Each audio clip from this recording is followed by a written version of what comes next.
KTSM. 915-544-5876. Or comment online on our stream at facebook.com/Talk El Paso. It's 4 p.m. Mountain Time, and that means it's time to talk El Paso with Andrew J. Polk. Thank you all so very much for joining us here for Talk El Paso, airing live on News Radio 690 KTSM. I am your host, Andrew J. Polk. Thanks for tuning in, however you may be doing so, be it on air, online, live streaming through the free and reliable iHeartRadio app, or joining us over on the various social media pages we are up on these days, facebook.com/Talk El Paso, the Talk El Paso channel over on YouTube, Twitter at Talk El Paso, or twitch.tv, Andrew J. Polk. Already demonstrating that, of course, Ida Beza-Gardner, hello and wave to you as well. We'll be taking those throughout both hours of the program, as well as calls throughout both hours of the program today. And, yeah, the line's already up full, but that just means that you'll have more chances later on in the show to get on the line there as well, because Free for All Friday, it's what we do, it's what we call it, and that means we got open lines throughout the show, and we'll be taking those calls, comments, just about everything. So that's why we mentioned all those ways you can get at us: Facebook, YouTube, Twitter, and Twitch. Those more for like the text comments, if you can do so safely. I swear, if I ever hear anyone being out there like driving and texting us on the show, going to be just so very mad. So don't make me mad at you for that reason. Make me mad at you for other reasons. No, don't make me mad at all. But if you want to disagree with me, you certainly can, because talking about the issues that affect us here in the borderland, and there are going to be a lot of different perspectives on those kind of things, is certainly what we do and what we will continue to do so as we are on every Monday through Friday, but also beyond, because we kind of take the gloves off, metaphorically, not physically speaking. Doesn't mean should roundhouse kick each other in the face metaphorically either, but I mean, we can get into it. Let's get into the issues that we're not quite able to get to during the rest of the weekend, just a whole lot more. So yeah, Rick Reyes, happy Friday, and also James Holmes, hello all, with the wave there as well. I mean, yeah, so that's good demonstration of how that part of it works. But again, if you want to get on the line a little bit later, again, add a hint, when we're done with one call, that's a good chance to try and start the dialing again. But we got those phone calls again. Keep that number handy: 915-544-5876, 544-KTSM. And let's just go ahead and dive into it. Well, okay, a couple of things I just want to mention. Of course, we did have our State of the State coverage last night. We brought that to you courtesy of Nexstar and KUT Austin, providing the exact link we were carrying.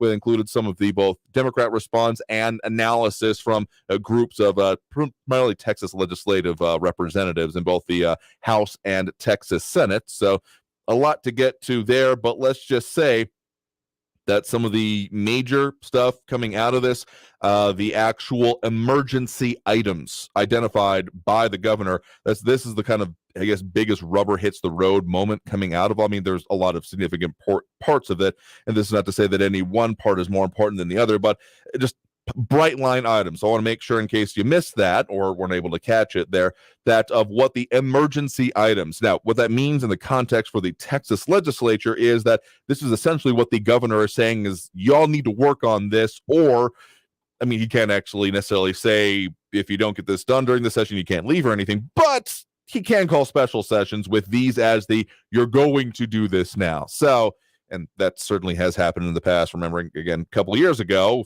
couple sessions ago or so, when they had the just so many special sessions. And yeah, they weren't allowed to really, I mean, they could like go home a little bit, but they could not finish being in Austin for the year until they were done with these items. So some of these will be, I'm not going to call really any of these surprising, but interesting to see them put out. So the emergency items, as laid out by Texas Governor Greg Abbott in his State of the State speech, is cutting property taxes.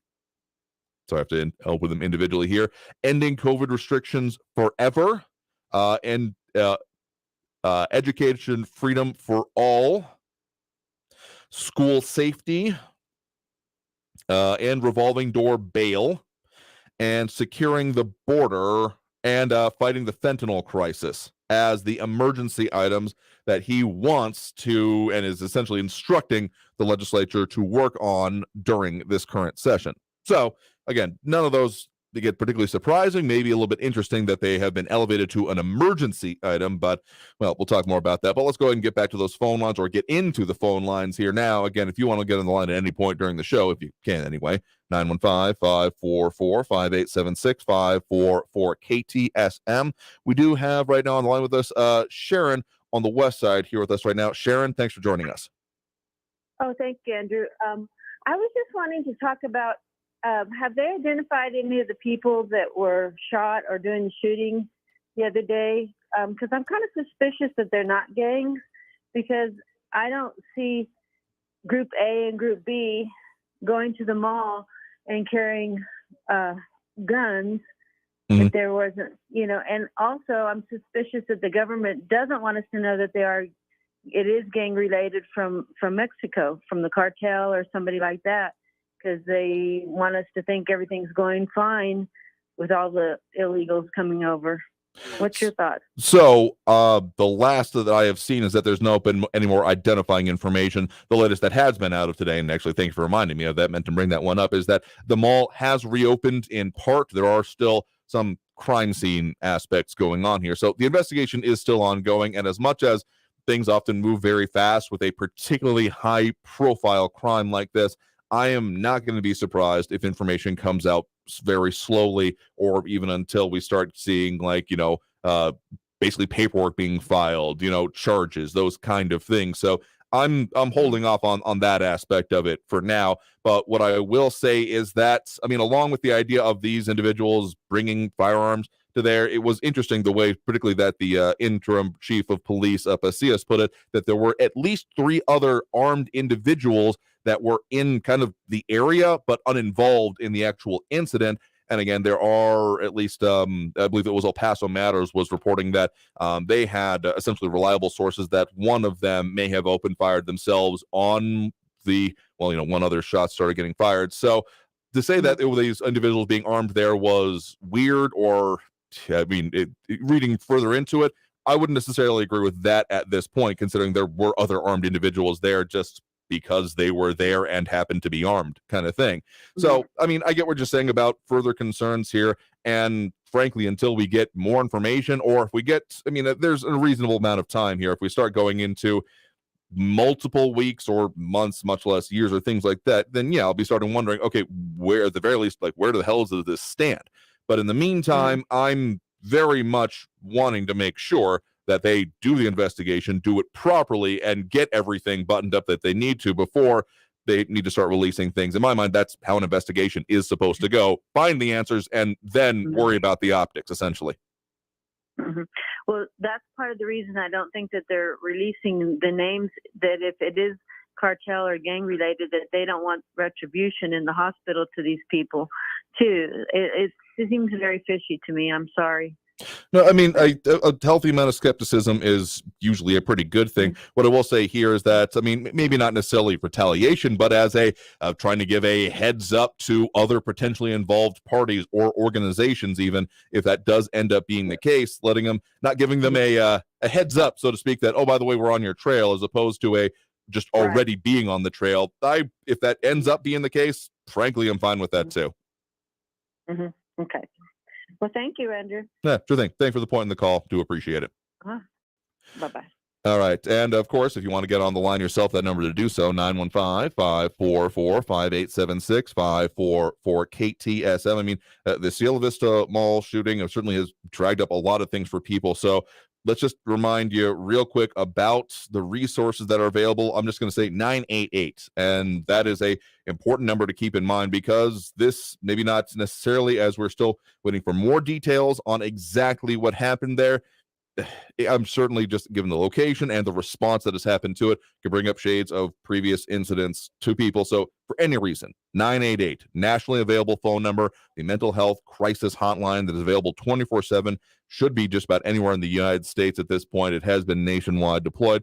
If for any reason you feel the need to even just talk with someone about this, because you feel that this is affecting you in any way, 988 is the number to do so. But of course, there is also the Emergence Health Network number there. Trying to get that pulled up there, because Emergence Health Network, they do have their mental health crisis hotline that we've been mentioning here a few times. I actually don't have that number in front of me at the moment. So okay, it's 915-779-1800, 779-1800. With that, we're going to go ahead and take that first break of this hour right now. Again, if you want to get on the line, it may have just filled up again, but that number to do so is 915-544-5877. This is with us, that is 915-544-5876, 915-544-KTSM. Back after this break with more Talk El Paso here on News Radio 690 KTSM. Stay tuned.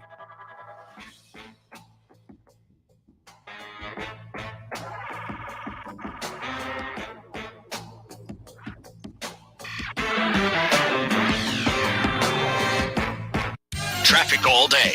News Radio 690. Gateway North at East Paisano on-ramp, there's an accident involving a couple of vehicles blocking the left lane. Earlier crash, I-10 eastbound at Piedras is up on the left shoulder. I-10 westbound slow with delays, 13-minute delays, all bumper to bumper between Hunter, Viscount, and the 54 Patriot. And southbound Zaragoza is slow from Montana down to the Loop with 7-minute delays. Carrie Edwards, El Paso traffic. Winning $1,000 incites all kinds of emotions. Are you kidding? No way. What to do with it is up to you. We're going to Key West, that's it. What are you, nuts? We're going to Atlantic City. Listen for your chance to win $1,000 with inflation compensation. Listen for your chance to win $1,000 every hour from 9 a.m. to 5 p.m. Enter the nationwide keyword at ktsmradio.com for your chance to win. Brought to you by Sunland Park, Chrysler Dodge Jeep Ram, where buying a car is fun. This report is sponsored by Texas Health and Human Services. Life can take a turn for anyone, and if it has for you, remember that there's so much for you to turn to. We all need supportive people and healthy outlets in our lives, so we don't have to face hard times alone. Visit turntosupportstx.org for the help that's right for you.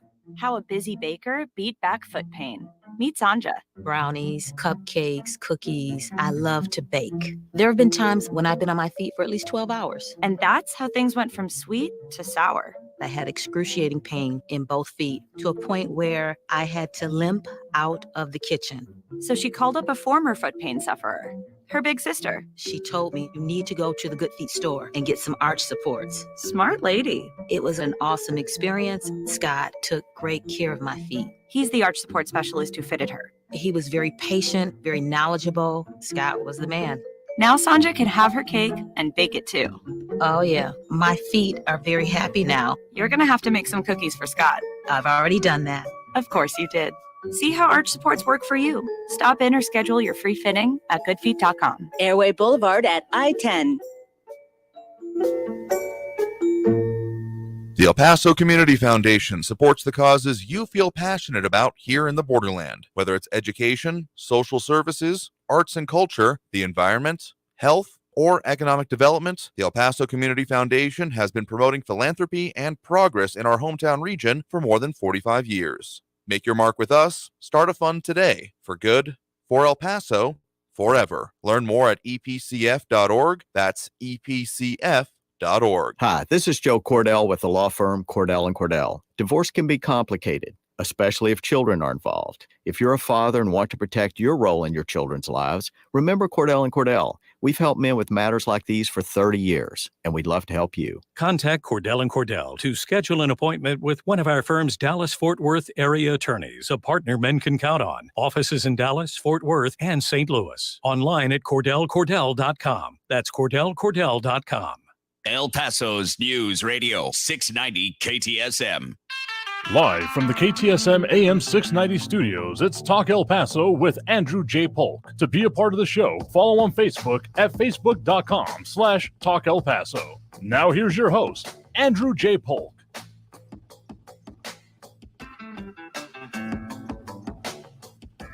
Thank you all so very much for joining us here for Talk El Paso, airing live on News Radio 690 KTSM. I am your host, Andrew J. Polk. Thank you for tuning in, however you may be doing so, be it on air, online, live, streaming through the free and reliable iHeartRadio app, or joining us over on the various social media pages, facebook.com/Talk El Paso, more or less the main one. It's one we've had up the longest, where we were originally doing this whole live stream video thing ever since better part of 2017. Anyway, if you want to get on there, you certainly can, but also the other Facebook pages, YouTube, Twitter, and Twitch, either under Talk El Paso or Andrew J. Polk. A lot of people tuning in, chiming in over there, including Edgar Ortiz on board. Bernadette Bandicool, appreciate the pinch hit when it comes to giving me that number. I had it up in front of me, but the page just bottom fell out or something like that. Anyway, yeah, that number, again, as she's noting there, the Emergence Health Network for a local call, local number 915-779-1800. So appreciate that.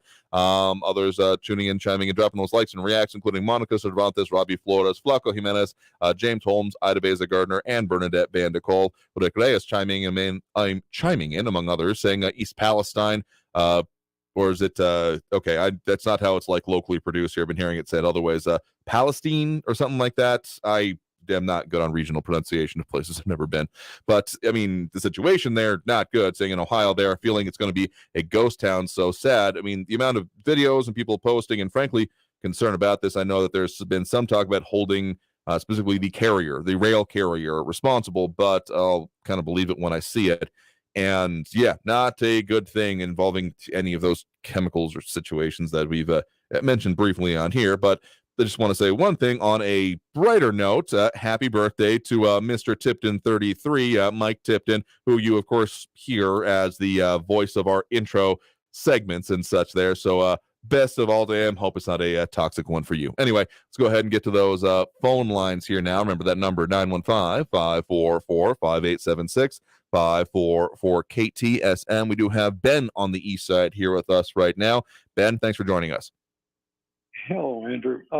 Did you hear about on the news today about all the talk that President Biden and Pete Buttigieg were having about and thinking about having a town hall meeting with the citizens of East Palestine, Ohio today? I've heard, some intimations about that potentially going on here, and again, further investigations, stuff like that. But let's just say, I don't quite feel like day late, dollar short, because anything would be better than nothing. But the fact that it's taken, this happened like at closer to the beginning of the month. So, sure, let's get on it, but also let's not forget the fact that this has been a situation here for a minute. Well, the reason why I brought that up is that, I've looked all over the place and I haven't heard President Biden or Pete Buttigieg talking about East Palestine and about what they're, talking about going down and meeting with these people that have been so egregiously harmed and everything. How long did it take for Biden and Biden to get down to the people that had problems with the Hurricane Ian and everything? They were, big news conferences, talked about it right off the bat and everything. Mm-hmm. He went down there a couple of weeks later. And this has been 2 weeks now. And President Biden hasn't even, I haven't been able to find anything he said about East Palestine, and Pete Buttigieg, very little. Your public statements, none really come to mind. I'll say that much. I will say that as of today, anyway, the whitehouse.gov does have a fact sheet out. They say the Biden-Harris administration deploys additional federal resources to East Palestine, Ohio. So, there's some things going on. And what I definitely heard as we were getting off the air yesterday was about them wanting to, again, see accountability, particularly for the rail carrier. Who was at The Hill reporting as of today, a little bit earlier this afternoon, actually, saying Biden administration deploying toxicologists to East Palestine. Again, I'm not going to call any level of response here a bad thing or be like, no, you shouldn't be doing that. If anything, I'm going to say there should be more happening, because the things I'm seeing coming out of here from sources I consider, or at least genuine accounts anyway, even if they're from, say, persons I'm unfamiliar with. But there's a lot of stuff going on social media, and some maybe more or less reasonable. It's not a good situation we are looking at there. And again, the impacts both literally upstream and downstream when it comes to runoff going into the entire Mississippi River watershed and that kind of thing. And then the release of gases that happened around there and the potential continuing impacts from that, not good in really any way, shape, or form. So again, happy that there is a response, maybe not happy in the time frame the response is taken. And don't you think that maybe it might have something to do with 85% of the people voted in East Palestine for President Trump in the last election, and that President Biden is just ignoring these people, maybe because of that, or, I don't understand how the President of the United States can have a town actually nuked like they were and not go down and address it personally. Okay, I mean, I get what you're saying. I'm not going to quite follow or agree on the idea of not being willing to do it because of the partisan implications, but I will say that there was a lot of downplaying going on, particularly on the part of the rail carriers. Oh, no, it's not a big deal, because of course they were going to say that, because this is going to be the, specific S Creek that they're going to be up without a paddle, it looks like, if this really ends up coming down on them. So maybe there definitely wasn't the level of response that there should have been pretty immediately, given the seriousness of the nature here. And okay, better late than never is also an insufficient phrase in this case, given again, anytime we start talking about acid rain as a potential possibility coming out of even just one specific incident, I have a lot of flashbacks to my youth and hearing about that and being like, what the hell does acid rain even mean? And just personal existential horror coming from that idea. So I would have said knowing those things, why weren't we doing this a long time ago? And I think that's another phrase that comes to mind is cover up is worse than the crime here. I do have to wonder how bad this is going to be, both in terms of the cleanup and also for anyone in a functionary capacity involved in this, and how much several dozen books should be thrown at them.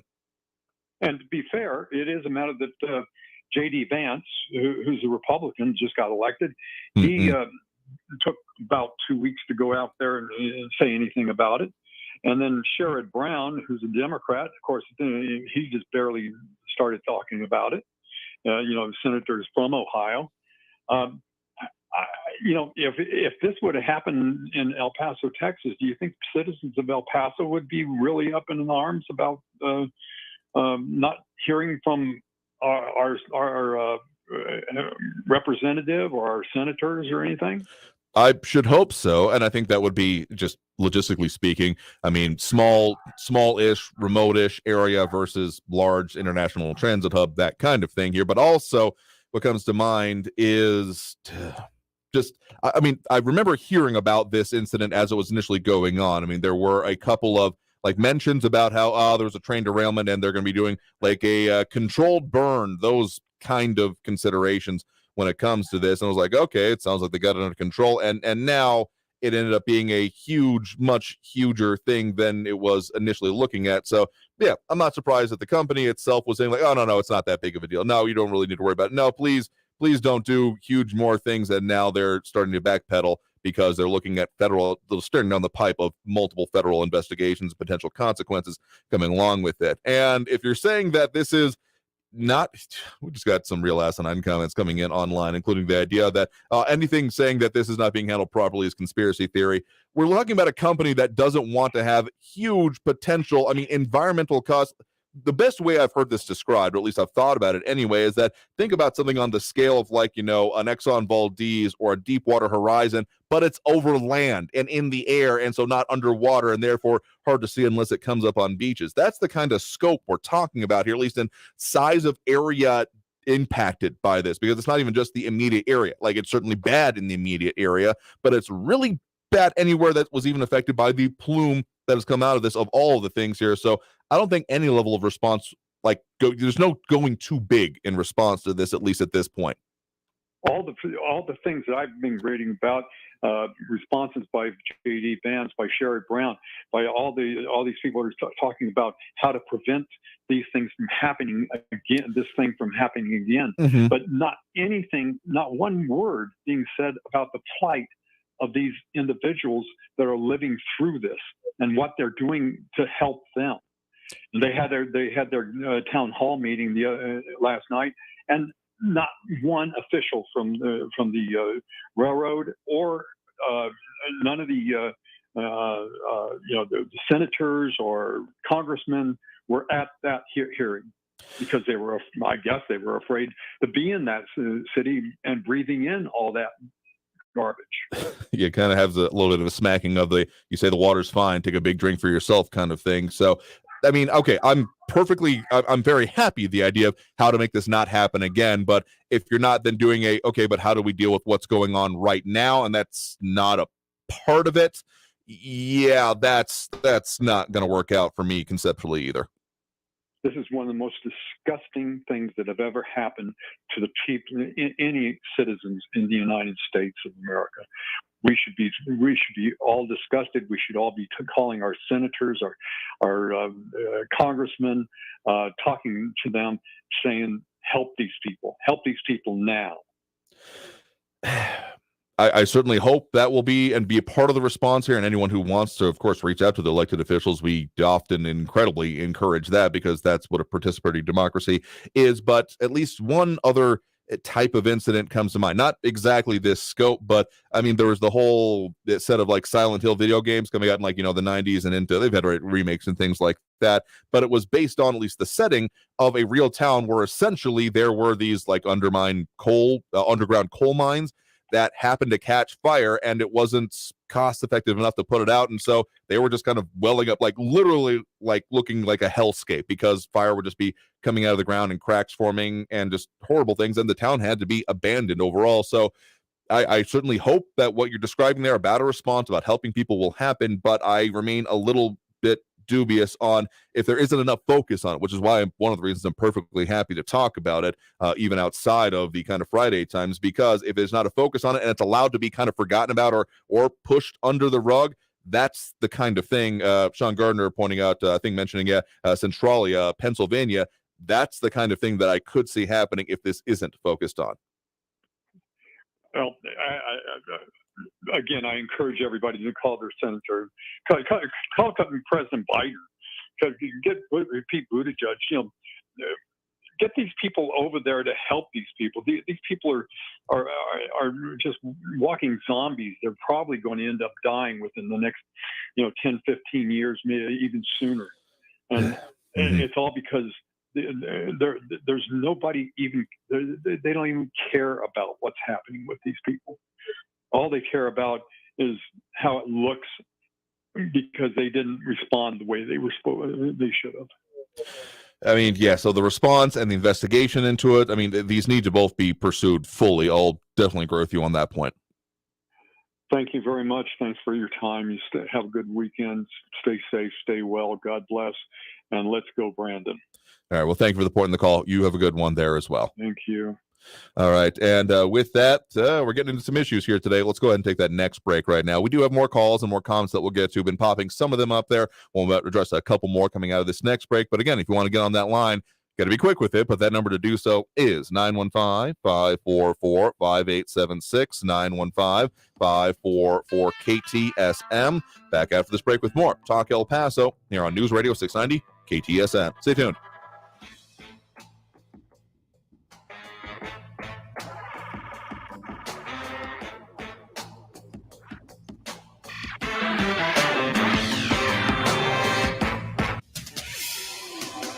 El Paso's News Radio 690 KTSM. Hello, I'm Erica Castillo with this KFOX 14 News Update. Cielo Vista Mall reopened today after authorities locked it down following a shooting this week. The mall was still part of a crime scene Wednesday and Thursday. El Paso police say a fight between two groups led to a shooting where one person was killed and 3 others were hospitalized. 2 of them remain in critical condition. The mall reopened to the public today at 10 in the morning. And the El Paso Police Department is investigating the death of a young girl in Far East El Paso that occurred last night. The investigation is being treated as a suspicious death. The young girl's body was found in an alleyway. Police have blocked off the area near the 14,300 block of Coyote Trail. Crimes Against Persons was called out to the scene. El Paso police initially responded to a call for a possible shooting. That went out at about 9:30. Police confirmed that the death is related to last night's shooting. I'm Erica Castillo with this KFOX 14 News Update. News Radio 690. Traffic all day. A couple of earlier crashes still causing some minor delays. I-10 eastbound at Piedras, blocking the left shoulder there. On Gateway North at East Paisano Drive, an accident there blocking the left lane. Stop and go traffic on the I-10 westbound from Hunter Viscount to the Patriot, 10-minute delays. I-10 eastbound is slow from Trans Mountain to the Patriot, 5-minute delays. And watch for an injury accident at Loma Land at Gateway West. Kerry Edwards, El Paso traffic. From the KFOX 14 Severe Weather Center, I'm Chief Meteorologist Brad Montgomery. We're going to see increasing clouds in the overnight tonight, lows getting down into the 30s, and also a disturbance coming through, bringing about a 30% chance of showers and flurries for Saturday morning. We'll see lots of clouds again by Saturday evening. Looking ahead to our Sunday, even higher shower chances, a 50% chance of rain showers for your Sunday. From the KFOX 14 Severe Weather Center, I'm Chief Meteorologist Brad Montgomery. This report is sponsored by Discover. Discover credit cards do something pretty awesome. At the end of your first year, they automatically double all the cash back you've earned. That's right. Everything you earn doubled. The cash back from trips, restaurants, all doubled. Seriously, though, see terms and check it out for yourself at discover.com/match. Play Cash Blitz scratch tickets today. You could win top prizes from $5,000 to $1 million. And have you heard about the $10 million Cash Blitz challenge? It's your second chance to win big. Just enter non-winning tickets at texaslottery.com. You could win a VIP trip to an iHeartRadio event or concert, or a shot to play the $10 million Cash Blitz Challenge in Austin. Play today and enter to win at texaslottery.com. That's texaslottery.com. Empowering customers this spring, El Paso Electric presents Smart Meter Technology. Coming soon to your home or business in 2023. Smart meters will transform the way you use energy. Get ready to take control of your energy bill. Get ready for state-of-the-art smart. Get ready at epelectric.com/smart meters. That's epelectric.com/smart meters. When you want the best deal on the best meal, choose Wendy's 2 for $6. Pick from Dave's Single, Spicy Chicken Sandwich, 10-piece Crispy Nugs, or a medium strawberry lemonade. Pair any two for just $6. Choose wisely. Choose Wendy's 2 for $6. This report is sponsored by Wendy's 2 for $6, the best deal in fast food. Next Thursday, you will be caught in an extreme flash flood. Disasters don't plan ahead, but you can. Talk to your loved ones about making an emergency plan. Get started today at ready.gov/plan. Brought to you by FEMA and the Ad Council. Traffic's bad enough without Mother Nature adding to your headache. Traffic and weather all day. Stay informed with El Paso's News Radio 690 KTSM. News Radio 690 KTSM. Live from the KTSM AM 690 studios, it's Talk El Paso with Andrew J. Polk. To be a part of the show, call 915-544-KTSM or follow on Facebook at facebook.com/Talk El Paso. Now here's your host, Andrew J. Polk. Thank you all so very much for joining us here for Talk El Paso, airing live on News Radio 690 KTSM. I am your host, Andrew J. Polk. Thank you for tuning in, however you may be doing so, be it on air, online, live streaming through the free and reliable iHeartRadio app, or joining us over on the various social media pages we are up on these days, facebook.com/Talk El Paso, the Talk El Paso channel over on YouTube, Twitter at Talk El Paso, or twitch.tv, Andrew J. Polk, however you may be tuning in, whatever works for you in order to see the show, get at us, add your 2 cents. We have a lot of people, again, tuning in, chiming in, doing so here, including Bernadette Bandicole saying in response to our last caller there, saying there are dire health consequences in terms of central nervous, physical development, reproductive, and thyroid health, to name a few. I mean, yeah, sure, PVC may be pretty omnipresent in like plumbing and a lot of tubing these days. Doesn't mean that the precursor chemicals, okay, as much as anyone ever says chemicals make up literally everything you touch here. It's literally called chemical signature. So let's just make that perfectly clear here. If someone says, oh, it's chemical free, they're not talking about matter. But let's just also say that anything that you deal with, if not handled properly, like table salt, literally something that we have to ingest. I mean, we have to have certain levels of salt in our body, otherwise, like your brain stops working, right? But what are the constituent chemicals when it goes into salt? NaCl, sodium chloride. It's sodium, which is a soft metal that explodes on contact with water, or chlorine. Yeah, that nice little simple safe gas chlorine that was used as a chemical weapon during World War I and turns your lungs, starts melting them by turning into hydrochloric acid. The point is that, yeah, those constituent components, awful, but combined together, it makes simple table salt. So that's why knowing these things and frankly having regulations on the precursors of it is incredibly important. Anyway, other things, including other suggestions coming on, including John Browston saying hazardous railroad trains need to be shorter and travel at lower speeds. Yeah, there's a lot to be said there about, I mean, hindsight, sure. And other question about like his WHO and other things like that. I mean, there's a lot to be considered when it comes to this. And yeah, Sean Gardner clarifying more, saying, yeah, Centralia is the town mentioned in that Silent Hill is based on. The coal mine or the town caught fire in the 1960s. And yeah, as far as I'm aware, still burning today. So that's what I would not want this to turn into, as much as say, okay, sure, make regulations so it can't happen again.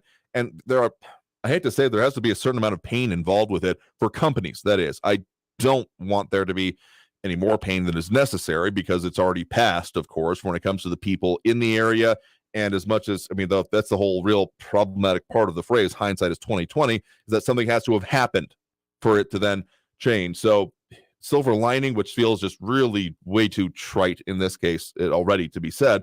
But sure, if this sparks change, good. That change is clearly needed, but still helping the people in the area, not letting it become the next Centralia, is also pretty important. Anyway, let's go back to those phone lines now. Again, that number to do so, 915-544-5876, 544-KTSM. We do have Raul in the Northeast in line with us here right now. Raul, thanks for joining us. Hey, Andrew. Dr. Ben failed to mention that the governor of Ohio is a Republican. And Republicans have historically been against government regulation of the economy and businesses. In fact, reports are that the Trump administration rescinded a key safety rule that could have lessened the severity of the accident. Now, yesterday, you seemed to suggest to me that I get help for being wary of being out and about town. The day of the shooting at the mall, I was just down the street from Cielo Vista Mall shopping for a revolver. And my buddy and I went and had lunch while awaiting the background check. Now, my mother and I shopped at that Walmart next to the mall. Mm-hmm. I had family and friends who had family members murdered there. My wife was at the mall when the Walmart shootings took place. And still, in the past, I have not trodden life and the world in fear. But with all these mass shootings and nuts with grievances and guns, it's a bit unnerving out there. Now I've got to think about where we can hide should a shooter show up. Now, still, I've been a risk taker and early adopter from the time I was a little kid. I've been a mountain hiker and camper in remote places since I was a Boy Scout. I know I've been in places in the Franklin where very few El Pasoans have been. And I've camped in the Sky Islands and forested mountains within a 4-hour drive radius from El Paso. And I run into bears, coyotes, javelinas, rattlers. So I have not trodden life in the world in fear, Andrew. Good. And I'm part of the 5% of Americans who have traveled abroad to Europe and to Asia and all throughout Mexico and the United States. In fact, the last time I was traveling was a year right after the outbreak of the pandemic. And while I was in college, I got summer jobs in Michigan and Hawaii. And I'm one of the, unlike most Americans, I'm part of the only 16% of Americans who own their own business and are small business owners. I've had a 40-year career as a financial services entrepreneur and real estate and stock market investor. So I don't need mental health or training counseling like you seem to suggest I seek. But I'm very disappointed in the country we live in. It wasn't for the fear of the fact that my wife has 6 more years to retirement and is taking care of her ailing mom, I would have moved to another country. Trump became president. There are better countries where people don't have to be concerned about their personal safety of their children at school. And it was Trump who said that he was going to make America great again, which he didn't. And when he ran on that slogan, he was implying that America wasn't great anymore because the elites were screwing over the forgotten Americans by allowing others to screw us around, like illegal immigrants, the globalists, China, Mexico, Canada, and our NATO allies. And what does the right-wing media do? They parrot his lies. So now Fox News is being sued for $1.6 billion by Dominion Voting Systems for knowingly airing false information about its software based on competitive and political pressures. And that right-wing message is spread on this station. That's what they do all day long. From early in the morning till late in the evening, those lies were being spread. And that hurts America. It ended up riling up some people so bad that one of them shot 23 people here in El Paso and 1,000 of them attacked the Capitol. Okay, if you're really trying to pin the events of August 3rd on, among other things, this station, I don't think that that's a reasonable thing to say. And there's a lot of other phrases I want to say about that here, but Also, as we've made clear from the very beginning of the existence of this show, if you're holding or have issues with what the other hosts on this station have to do, you're welcome to call in. Welcome to talk to them because they take calls as well. But if you want to talk about the things that affect us here in the borderland, have conversations about the issues that affect us here, at least during the rest of the week, sure, we do this whole Friday thing and we take these comments and calls here.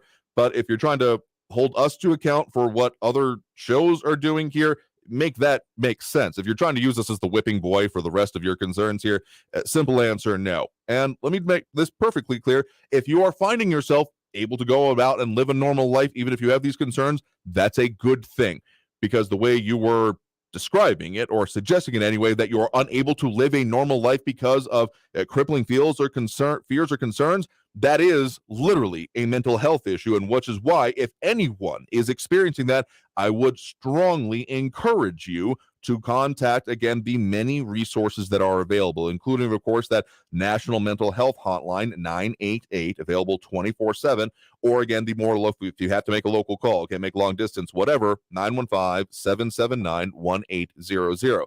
I've known many mental health professionals in my time, and most of them would tell you, if you are finding your life domains, again, your basic activities of life, whether it be going to work, school, employment, home, shopping, anything being impacted because of any level of concerns like that, that would be something that would warrant you reaching out, at least seeing what is available, if not ending up getting counseling. So if that does describe anyone out there, I would strongly, strongly, strongly encourage you to do so. If that does not describe you, frankly, that's a good thing. If you're able to live a normal life despite concerns that you have or finding ways to live with that, that is important and kind of the goal of it. So if you are, if you're finding yourself able to live a life, good. Frankly, I am glad, I am happy for you. That does not mean that I'm going to therefore agree with you on other parts of it. We can both, I mean, in a lot of ways, people can understand and say, well, yeah, this is a problem. This is not a good thing.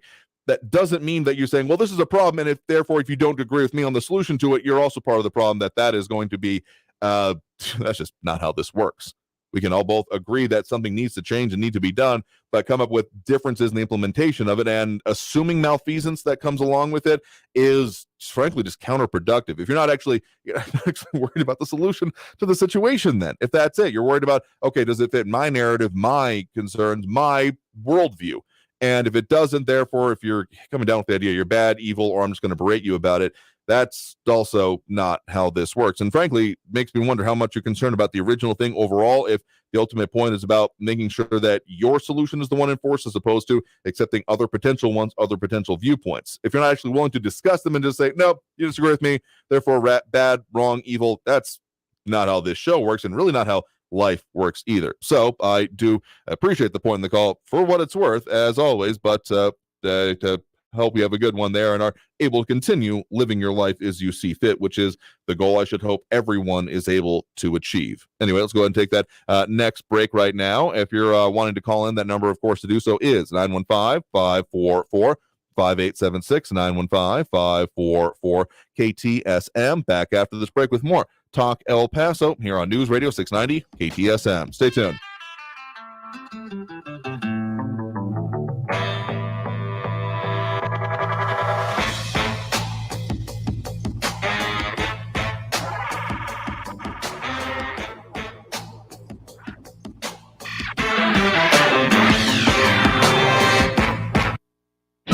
Traffic all day. News Radio 690. I-10 westbound at the Patriot exit. There's an accident blocking the right lane, slowing traffic. I-10 westbound from Hawkins to the Patriot is a 10-minute delay. I-10 eastbound at Piedras, an earlier accident is off on the left shoulder, still causing a backup. And a crash reported southbound Dyer before Hondo Pass. Carrie Edwards, El Paso traffic. This report is sponsored by Staples Stores. Right now during Staples Sit-a-thon, select chairs are up to 50% off, like the Union and Scale Essentials Mesh Back Task Chair, now just $89.99 at Staples. In-store only, offer ends 2/18 while supplies last. Staples, the working and learning and savings store. Why do you buckle up when you get in your truck? Maybe you do it to get home safely to your loved ones, or because you take your job as a professional driver seriously, or because you want to follow the law to stay safe. Remember, it doesn't matter how long you've been driving, or even if it's a quick trip, wear your seatbelt to stay safe on the road. Learn more at www.sharetheroadsafely.gov. That's www.sharetheroadsafely.gov. And remember to buckle up when you get behind the wheel. Paid for by FMCSA. A catalytic converter is an important component of your car's exhaust system. They can cost several $1,000s to replace. Cats can be removed in under a minute and have a high scrap value. Keep your vehicle safe from cat burglars. Park in well-lit areas. Install a protective device. Have your VIN number etched onto your catalytic converter. It's a total catastrophe. If your catalytic converter is stolen, lock it down. Learn more at lockitdowntx.com. Brought to you by the Insurance Council of Texas and the Motor Vehicle Crime Prevention Authority.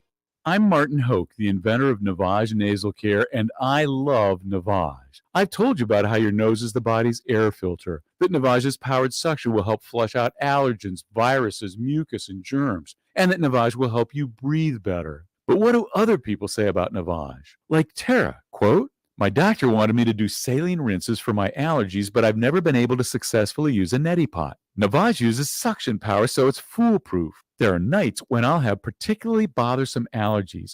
I'll bust it out, and the results are immediate. It's such a relief. It's become a lifesaver," unquote. She's one of over 100,000 online reviews praising Navage, the all-natural solution trusted by over 3 million people to help you breathe better, sleep deeper, snore less, and stay healthier without drugs. Navage is available at Walmart, CVS, Walgreens, Target, Rite Aid, and online. Navage, Navage, clean nose, healthy life. Hiring is hard. Luckily, there's Indeed. The hiring platform makes it easy to attract, screen, and interview candidates from the same place. Just sponsor a job. You'll immediately get a short list of quality candidates on Indeed. Visit Indeed.com/credit to get started. News Radio 690 KTSM El Paso.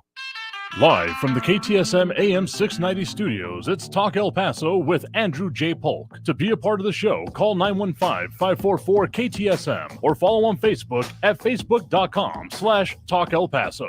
Now here's your host, Andrew J. Polk. Thank you all so very much for joining us here for Talk El Paso, airing live on News Radio 690 KTSM. I am your host, Andrew J. Polk. Thank you for tuning out in however you may be doing so, be it on air, online, live streaming through the free and reliable iHeartRadio app, or joining us over on the various social media pages we are up on these days. Facebook.com/Talk El Paso, the Talk El Paso channel over on YouTube, Twitter at Talk El Paso, or Twitch.tv, Andrew J. Polk. Getting towards the end of this hour, but don't worry, we've of course got the second hour of the program coming up here, but let's go to at least one more call before we get towards the end of this hour here right now. But of course, remember that number, 915-544-5876, 915-544-KTSM. We do have Frankie and Messia on the line with us here right now. Frankie, thanks for joining us. You cannot be serious. In the great words of the John McEnroe, you cannot be serious. This is hilarious. And not hilarious in a funny sense, but hilarious in a sick sense. Now, it seems to be the topic of the day about East Palestine, Ohio, and the Norfolk Southern thing with the toxic stuff. Sure. Well, guess what, ladies and gentlemen, if it hasn't already been covered, back during the Obama administration, the Department of Transportation guy, I can't remember his name, came up with the idea, hey, this is you guys in the railroad industry hauling these toxic chemicals, got to come up with this plan called EBC, Electronic Brake Control. Mm-hmm. And guess what? When Donnie Dotard showed up, he knocked it out of the box. Why? Because, hey, these guys was going to cost them too much money. So this was a problem ready to happen, and it did. And it will continue to do that because it's all about money, everybody out there in the Southwest border region. And that's where it comes down to. So that's my opening rant. So getting into the idea of regulation, it's often a refrain put forth that regulation costs money, causes inefficiencies, etc. And there certainly are versions of that can show up. I mean, the whole puddles in the middle of farmers' field considered navigable waters of the United States, like those kind of things. If anything has gone too far, I mean, you drink too much water. I'm not even talking about drowning. You just literally ingest too much water and you can die from it. Even too much of a good thing is still too much. And yet there's another phrase not talked about, at least I don't hear it that often, that a lot of safety regulations are written in blood. because they often come from not a, well, we think this might be necessary, we think we should probably do this, but a something awful happened and now this is required. So finding that balance is a critical thing, and I generally find myself opposed to the idea of, just get rid of all regulation and it'll figure it out. I mean, I know it's a semi-humorous thing people say of, get rid of all the warning labels on all the products and Darwin will take over. Like, sure, it's a joke, but the reality of that would be horrific on a scale hard to really imagine. So the idea of having regulation, reasonable ones and ones that are shown to be in the public interest, are certainly important, and anything that is kind of blanket either way, saying no regulation or only regulation or regulation without reason, I have issues with, frankly, both of those sides of it. Well, I'm kind of confused on what you said. I mean, you said a lot of things about, water, too much water, this, that, and that.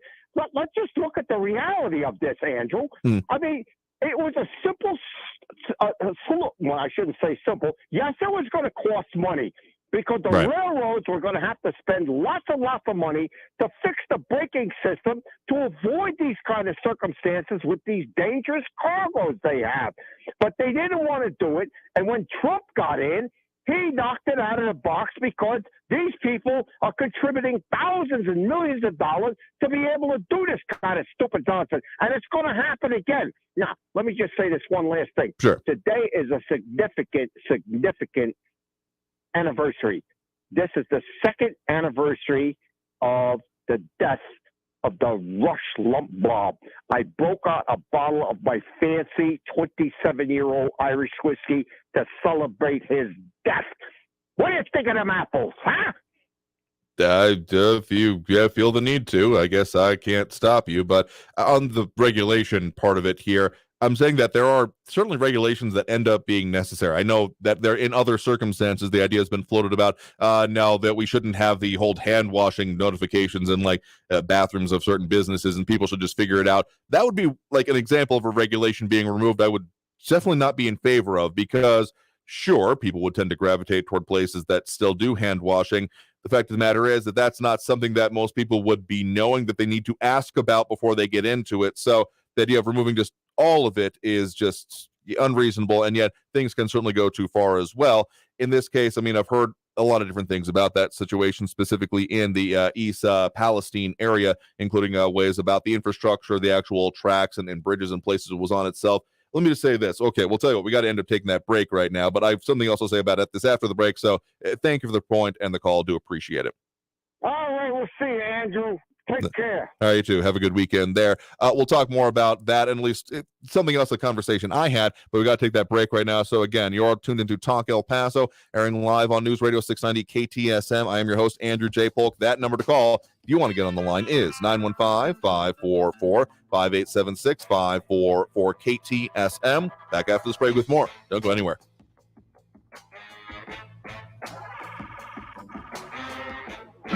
Traffic all day. News Radio 690.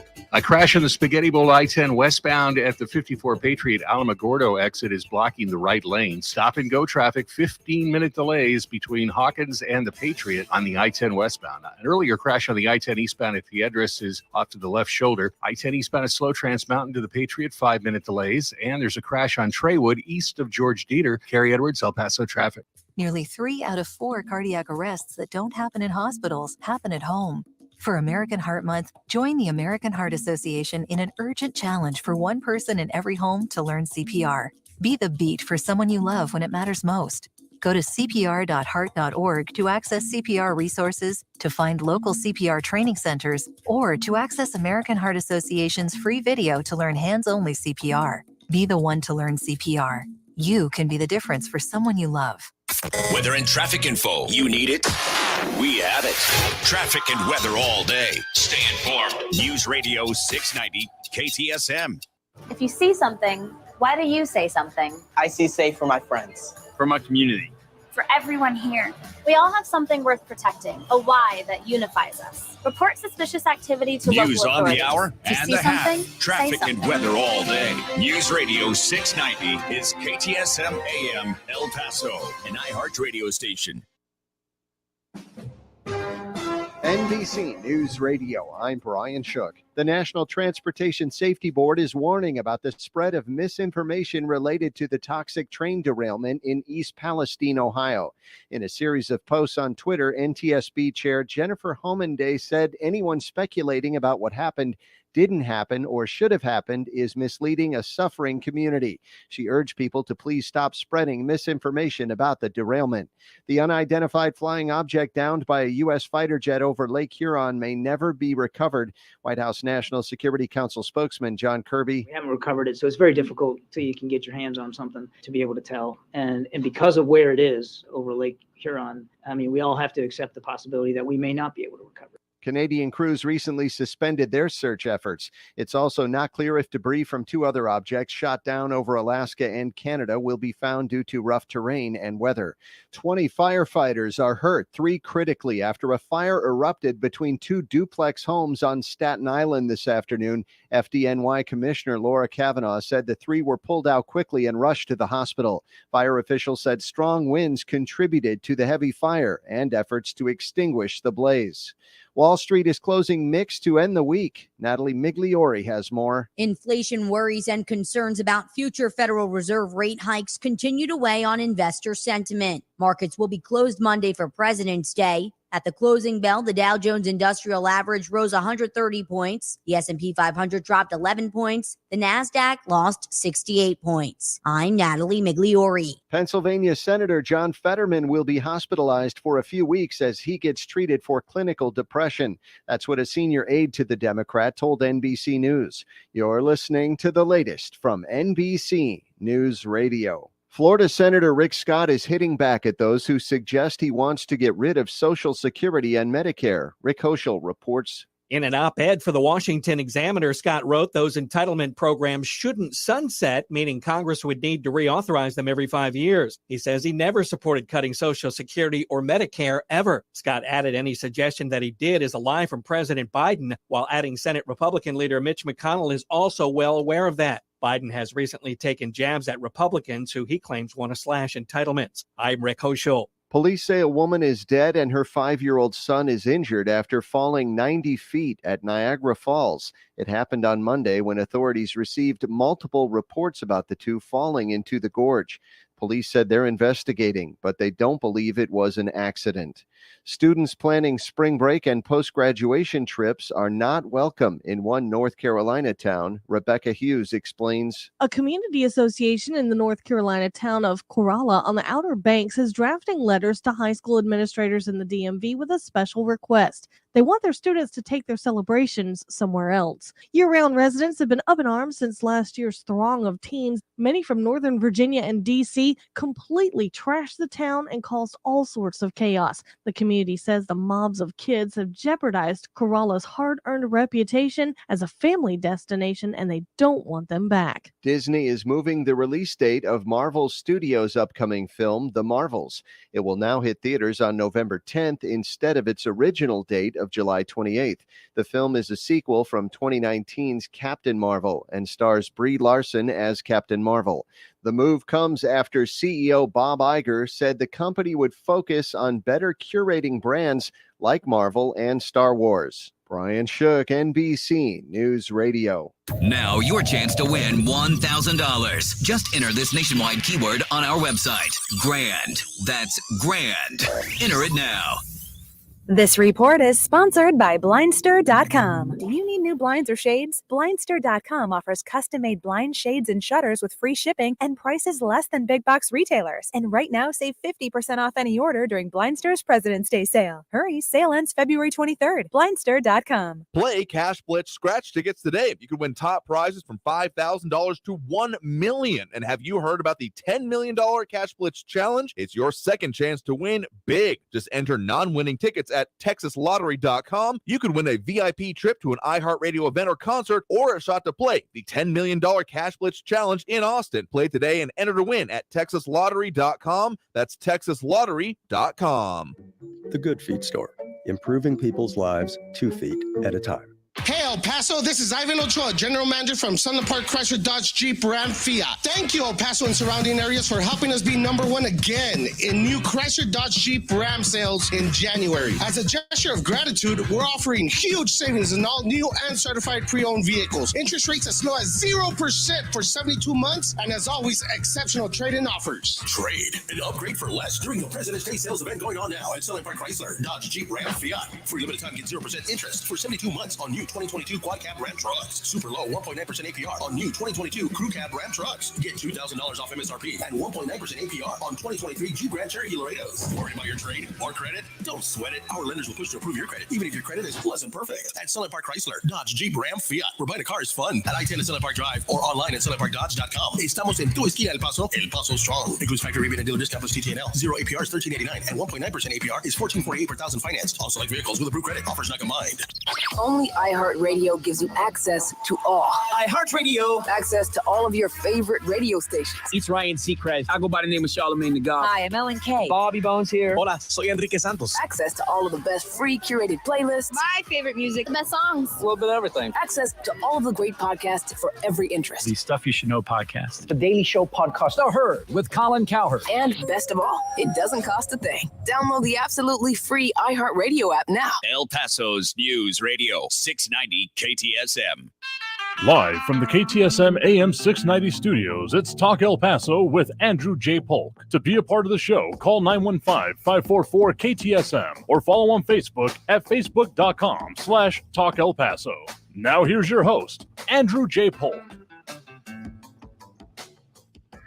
Thank you all so very much for joining us here for Talk El Paso, airing live on News Radio 690 KTSM. I am your host, Andrew J. Polk. Thank you for tuning in, however you may be doing so, be it on air, online, live streaming through the free and reliable iHeartRadio app, or joining us over on the various social media pages we are up on these days, facebook.com/Talk El Paso, the Talk El Paso channel over on YouTube, Twitter at Talk El Paso, or twitch.tv, Andrew J. Polk. There's even more pages within there that we're also up on, but again, those are the more or less main one. Facebook is the main one. But in any case, if you want to, of course, add your 2 cents there, you certainly can. A lot of people tuning in, chiming in, dropping those likes and reacts we appreciate, including Ion Graham, Sean Gardner, Monica Cervantes, Robbie Flores, Flaco Jimenez, James Holmes, Ida Beza Gardner, Bernadette Bandicole, and more chiming in and adding things, including Edgar Ortiz asking, was there really a movie on Netflix about this whole derailment incident in Ohio?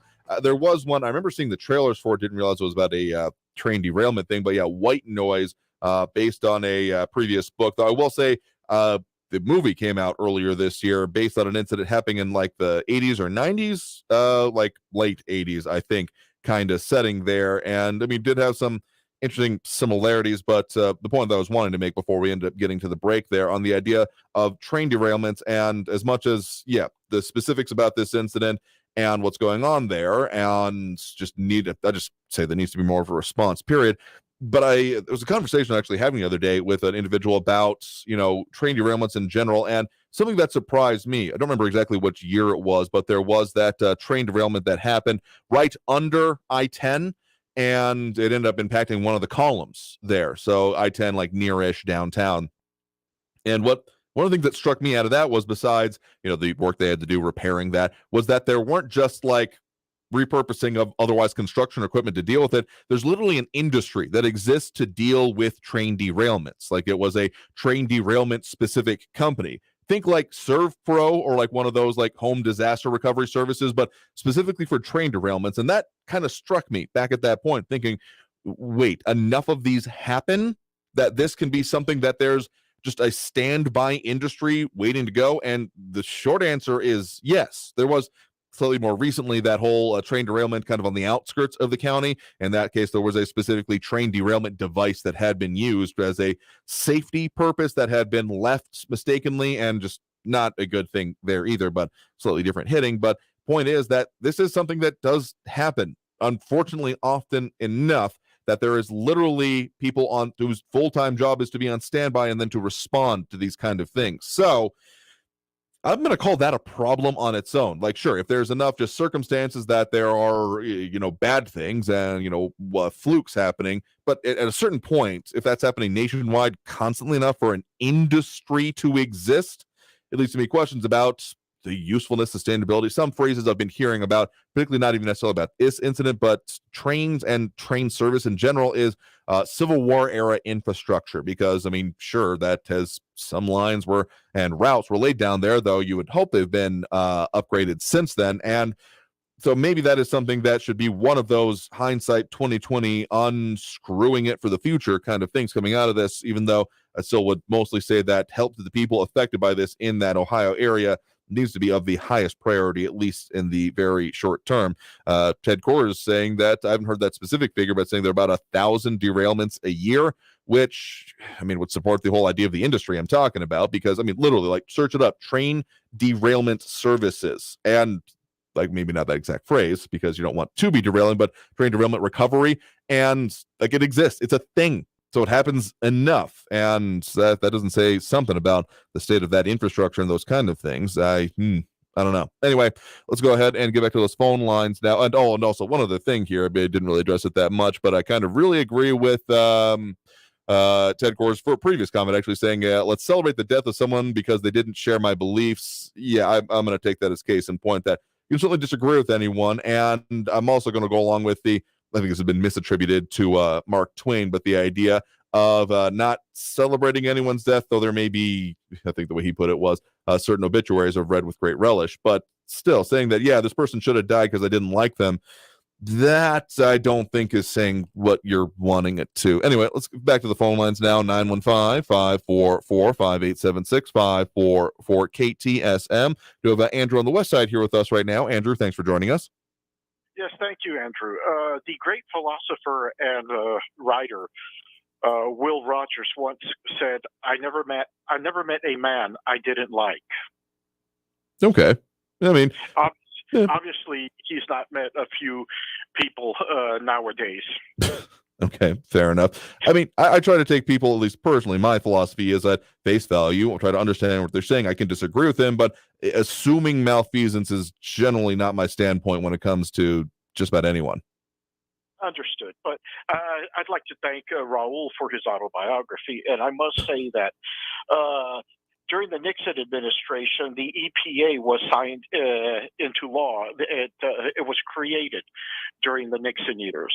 Do you recall that from history? I'm about to say, yeah, not personally because that was well before my time, but yes, my understanding is that is when the existence of it came around, and some retrospective things I've read or been told anecdotally about people about how there used to be just things used to be dirtier in general. I mean, in specific areas like smog and other things, rivers, certain areas used to be not good in a lot of ways, so that there have been positive improvements. But like I said, it's Benjamin Franklin used to put everything in moderation, even moderation, because if you say this, the torpedoes be damned, full speed ahead with any effort without looking at what the impacts of it are, you're probably going to run into some of those excess type of situations. That's true. Yes, very true. One of the things that we have not heard, rather we haven't had any comments concerning this derailment and this contamination. We haven't heard anything from John Fetterman's office. Of course, I'm sure many of you people know that this is the second time that John Fetterman has been in the hospital since being elected to the Senate. Yeah, that is my understanding. That's, I think, been part of the news updates that we've been having on air. Absolutely. Yes, unfortunately, and I sympathize with him. He is going through a mental health crisis right now. But, a lot of people may not realize it, but Palestine, East Palestine, Ohio, is pretty close to the border of Pennsylvania. Yeah, and particularly saw some NOAA imagery that came out of the kind of immediate time around the release of the gases coming from this, showing that a decent amount of this was covering a good chunk of Pennsylvania on its own here. So that's why I say both upstream and downstream concerns end up coming out of this. True. But, also, Andrew, you were talking about, being able to live your life without fear, correct? Yeah. Am I paraphrasing you correctly? Essentially, yeah, that was a subject that was broached earlier. Well, I'll tell you, one of the people that I fear more than people with guns are drunk drivers. Having been hit twice by drunk drivers, and during my career, I've seen plenty of accidents and deaths, and plenty of people on probation for DWI. But reason I say that is, let's say you go into your station in the morning, you drive your car to work, correct? Yep, don't have that helicopter yet. Okay, you go out, possibly go out to lunch in your vehicle, and then you go to work. Let's say 5 days a week. Well, that's 15 times alone during the week that you are exposing yourself to drunk drivers, and especially in this area of town. I should say where your studios are, all the way down to downtown. I mean, the possibility multiplies itself, especially on the weekend. Oh, okay. So as I've mentioned this a couple times on air, but they get a little bit more specific with it. So I'm oftentimes, Fridays are actually one of our busiest production days here around the station because we have a lot of stuff that's getting put in for the weekend, those kind of things. And I have on occasion or note found myself here at the station past midnight, and we share a parking lot with a bar. We're very well surrounded by a bunch of them in this area. That's no, take a drive down Mason, you know what we're talking about. And so just my kind of personal thought process that as we start approaching the midnight hour, if I'm not like, okay, I can either finish this up now or put a pin in for it to tomorrow, particularly we start approaching like 1 a.m., I'm start thinking, okay, we're just going to be here for the next like couple of hours, because being out and anywhere near the roads around that 2 a.m. bar closing time frame, it was actually last weekend. I kind of forgot about that, or a couple weekends ago. I forget which exactly. It's a little bit of a blur because I drove by at least just in my like 15, 20 minutes it takes me to get home from here. I drove by at least 3 crashes that had happened right about that time, including one that like had just happened and emergency services was approaching. I could see them. So I was just like, okay, don't want to, I thought about it like stopping and trying to render aid, but I saw them in there. I was like, okay, I don't want to interject myself into the situation if responsible and responsive officials and first responders are on the way. But that's just kind of the anecdotal evidence of, yeah, it can get flipping scary on the roads out here. Yes, I agree. And nights like Friday nights and Saturday nights, especially, if I have to go down, anywhere downtown, or I will avoid Mesa, I'll go down Stanton, and swing it through Brown Street, that area, but because I try to avoid Mesa like the plague, especially after 10 o'clock on Fridays and Saturdays. Yeah, again, I kind of have those unwritten personal rules about this, though. I tried to just avoid it entirely and I've had to report on some of these things, not quite in the same capacity that you were experiencing. I remember earlier on in my on-air reporting career, having to respond to it was out Gateway Boulevard East near the Tinseltown area, kind of nearish that place.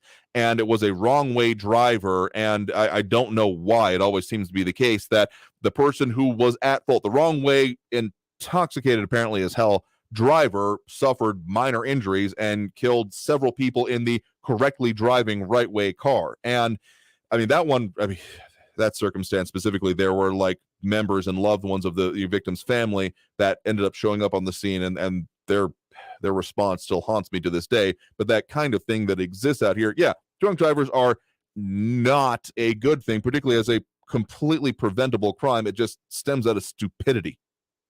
Yes, well, I take it was not a pleasant sight that you experienced, but absolutely not. It is stupidity, and I personally don't drink, and I've always said alcohol is the elixir of stupidity. So in my career as a probation officer, I told people that the average cost of a 12-ounce can of beer, we're talking about a 12-pack. So sure. By the time you paint everything, by the time you get through paint everything, you're looking at $650 a can. That's on the low side. That's what a DWI is going to cost you, $650 a can, assuming the perspective of a 12-pack. Yeah, and the worth of it, and just the lack of care for other people involved would be like, now I'm good to drive. Like, there are a lot of phrases that come to mind that I super can't repeat right now. Understood. Well, Andrew, I'll turn the mic over to you. Thank you for letting me speak my piece. Have a good weekend. Yeah, you too as well. Certainly. Thank you for the point in the call. Hope you have a good one there as well.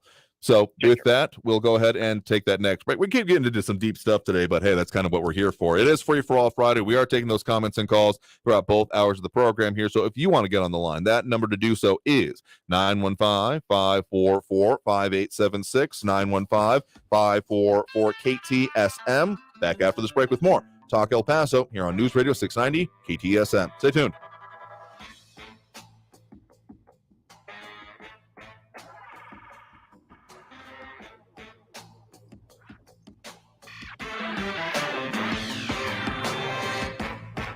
Traffic all day. News Radio 690. A crash on the I-10 westbound at the 54 Patriot Alamogordo exit is blocking the right interchange ramp. I-10 westbound slow, Hawkins to the Patriot with 15-minute delays. Montana Avenue eastbound from Yarborough out to Desert Meadows, that's a 10-minute backup. And there's a crash reported downtown Stanton Street at East Paisano. Carrie Edwards, El Paso traffic. This report is sponsored by Blindster.com. Do you need new blinds or shades? Blindster.com offers custom-made blinds, shades, and shutters with free shipping and prices less than big box retailers. And right now, save 50% off any order during Blindster's President's Day sale. Hurry, sale ends February 23rd. Blindster.com. I'm Martin Hoke, the inventor of Navage Nasal Care, and I love Navage. I've told you about how your nose is the body's air filter, that Navage's powered suction will help flush out allergens, viruses, mucus, and germs, and that Navage will help you breathe better. But what do other people say about Navage? Like Josh, quote, "After walking around my whole life being a mouth breather, I was excited to try Navage. I read the directions carefully, pressed the button, and oh my gosh, what a sensation. So much mucus, so much crud, but oh sweet, merciful air I can finally breathe you through my nose. Never have I ever taken such an amazing breath in my life. This is a life changer," unquote. He's one of over 100,000 online reviews praising Navage, the all-natural solution trusted by over 3 million people to help you breathe better, sleep deeper, snore less, and stay healthier without drugs. Navage is available at Walmart, CVS, Walgreens, Target, Rite Aid, and online. Navage, Navage, clean nose, healthy life. My doctor told me my cholesterol is borderline, so I took control with Garlic Healthy Cholesterol Formula. Garlic helps maintain healthy cholesterol safely and naturally. It's odor and taste-free, and Garlic is a world leader in garlic potency. I'm taking charge of my cholesterol with Garlic Healthy Cholesterol Formula, cholesterol's natural enemy. These statements have not been evaluated by the FDA. This product is not intended to diagnose, treat, cure, or prevent any disease. The term natural references only the garlic in the product. Use as directed. At Staples, you can count on every project being print perfect, guaranteed. I need presentations and brochures printed, and they have to be perfect. Your bounded presentations, brochures with the finest folds, and more will be done right every time. That's our Print Big promise. Now at Staples, get $10 off your document printing and marketing materials order of $50 or more, plus 20% back via store bonus. Try Staples and see the difference. Ends 2/25. Rewards members only. Bonus must be redeemed in store. See staples.com/stores/printbig for details. Text and work. Text and pretend to work. Text and act surprised when someone calls you out for not working. Who, me? Text and whatever, just don't text and drive. Visit StopTextsStopWrecks.org. A message from NHTSA and the Ad Council. News Radio 690 KTSM. Live from the KTSM AM 690 studios, it's Talk El Paso with Andrew J. Polk. To be a part of the show, call 915-544-KTSM or follow on Facebook at facebook.com/Talk El Paso. Now here's your host, Andrew J. Polk. Thank you all so very much for joining us here for Talk El Paso, airing live on News Radio 690 KTSM. I am your host, Andrew J. Polk. Thank you for tuning in, however you may be doing so, be it on air, online, live streaming through the free and reliable iHeartRadio app, or joining us over on the various social media pages we're up on these days, facebook.com/Talk El Paso, the Talk El Paso channel over on YouTube, Twitter at Talk El Paso, or twitch.tv, Andrew J. Polk. We got a lot of stuff we get into, discussions that we end up having, but let's go ahead and right back into those calls coming in. Of course, we're doing the whole free-for-all Friday thing, so if you want to get on the line, 915-544-5876, 544-KTSM. And we got more calls, more comments coming in, those dropping those likes and reacts that we appreciate. We'll get more to that here in just a second, but let's get at least one more call before we get to that next break already. Keep getting into some heavy stuff today, I know, but hey, it comes with the territory. So right now we do have Roberto calling in from the Far East with us. So Roberto, thanks for joining us.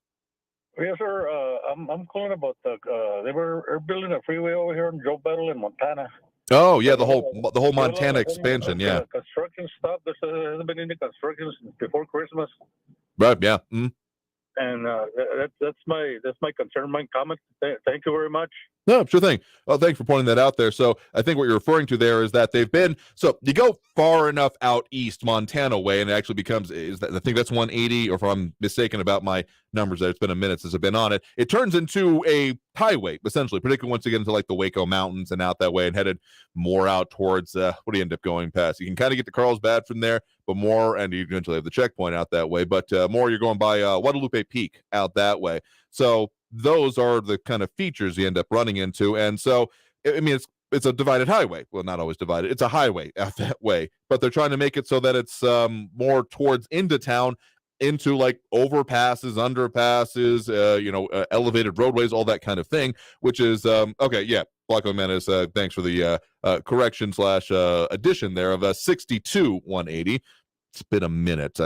Last one out there, Carlsbad, or actually into Carlsbad, but really more. Anyone ever been to Jal or Hal, depending on you pronounce it, out there in the kind of a corner of New Mexico there? I'm sure you may have there been, Flacco. I think you're a trucker, if I remember correctly. Anyway, point is that they're trying to make it more highway-like, and probably a good thing in the long run, though, having been to like some of the gas stations nearby, construction like that is never fun. And if it's, I think if I heard the caller there correctly about concerning about this going through into Christmas, yeah, unfortunately, I got to say that's probably going to be the case. These are not quick things. I mean, hell, the nearest on-ramp to where I'm sitting at this moment here, the Executive Center northbound, more or less, technically westbound, but that was closed for like 3 years as they did the whole flying overpasses, access roads, however you want to put it, when it came to that part and that roadway and that ramp being closed. So yeah, I don't know the exact status of that project. We'll try to check up on that. Probably have to do that for next week, but yeah, I wouldn't hold my breath on that being like done with in the nearish future, unless they've said it'll be, and then I would still add 6 months, I'll be honest with you. So I appreciate the point in the call. Let's get to another couple here. Let's go with we have Stephen on the east side here with us right now. Stephen, thanks for joining us. Hey, Andrew. Yeah, what's on your mind? Just to what, if you are afraid in your life about getting shot, and that it causes you fear in your life, if your understanding of the statistics on the matter, what I think the point you guys were trying to get across is you're more likely to die in a car accident than you are likely to get shot. So if you're going to be afraid of something, you should probably be more scared of getting in a car accident. And in addition to that, if drunk driving causes a lot of people to die, then perhaps people should take Frankie's scotch away, because if some people will drink irresponsibly and do things irresponsibly with alcohol, maybe it should all be outlawed and banned. I think you can see where I'm going with that. Yeah, and frankly, it's an interesting comparison. A lot of people end up going with it. Okay, let me just make it say, I don't know if Andrew, previous caller Andrew, was making that exact comparison or explicitly about it, but I will say that does come to mind. Often the comparison that is made is between cars themselves and well, vehicles and firearms, frankly, because the idea of it being a complex machine, one that if used responsibly is of no danger, and one that are used irresponsibly or maliciously can cause significant damage and harm, those kind of things, and that there's a lot of regulation on them. Frankly, I would be fine. I think globally with the idea of the regulation of vehicles being the same as when it comes to cars, because I think that's frankly just the ethos that comes with it. Now, of course, you have more regulation coming along with it. If you're assuming that everyone will be kind of flat with it or trying to like chip away at the right, there's a whole other conversation to happen there. But the idea of alcohol, that's an interesting one that isn't brought up as much. But of course, the difference there is we've done that. We tested that. That was literally an amendment change to the Constitution to remove alcohol. The whole temperance movement what was it?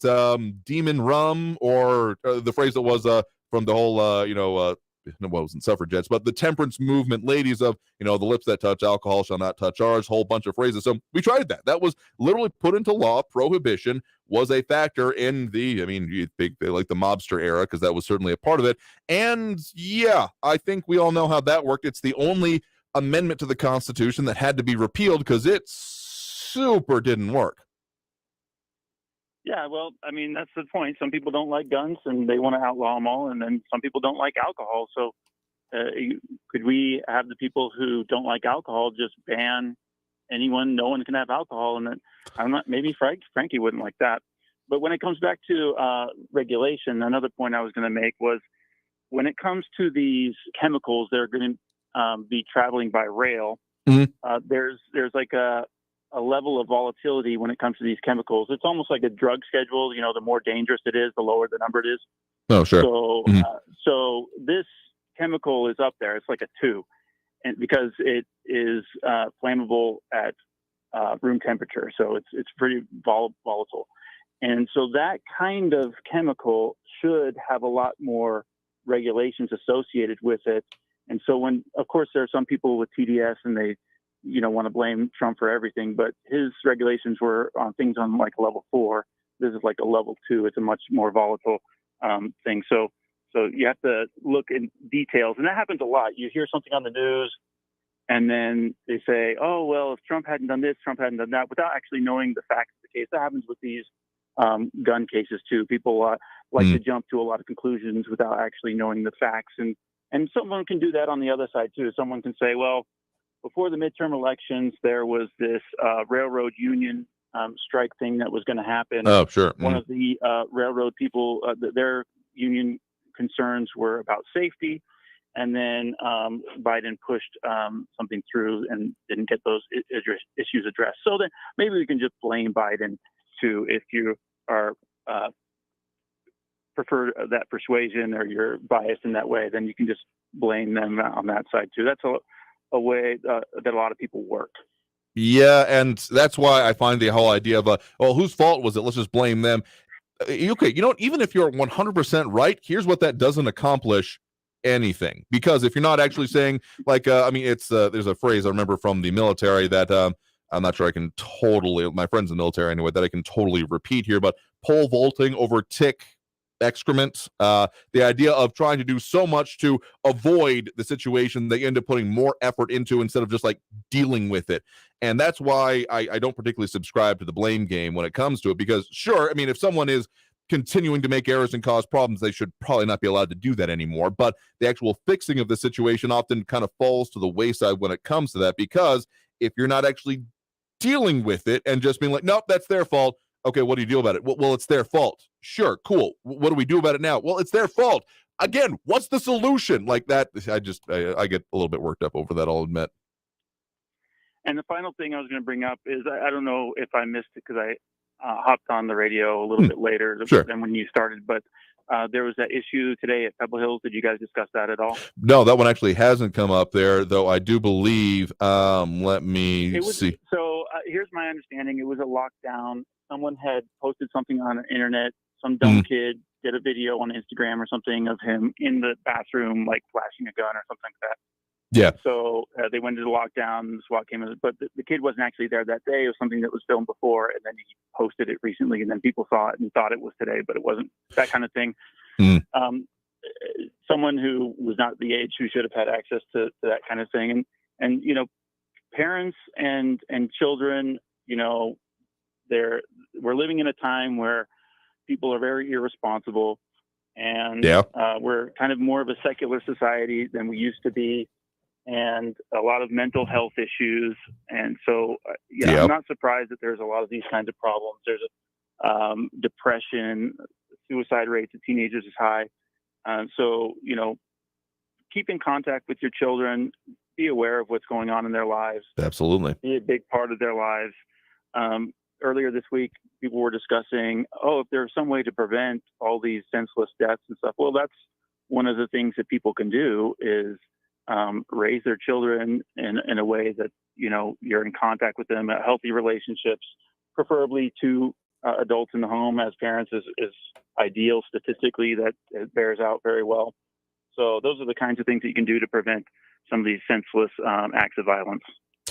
I mean, yeah, we've had this conversation a few times before in a lot of ways on our air of expecting anything to be done in you or your children's lives because like it's important and like, oh, the schools will take care of all of that is just such a dumb standpoint. I just got to put it that way because, I mean, even expecting, even if you got an institution that explicitly agrees with your values, expecting your exact family values to be basically inculcated within you, yours, and future generations is, well, it's passing the buck, frankly, because you can't really expect anyone else to be talking to you, yours, your children in the way that you would want them to. And checking in and being a part of your children's lives is like baseline in my mind. And if you're saying that that's a bad thing or okay, I try not to feed the trolls much because you pay attention to it here, but just give an example here saying that calling this Christian extremist nonsense, get right the hell out of my face with that idea of being involved with your children's lives is extremist. If that's extremist for you, I frankly feel sorry for you and your upbringing in the way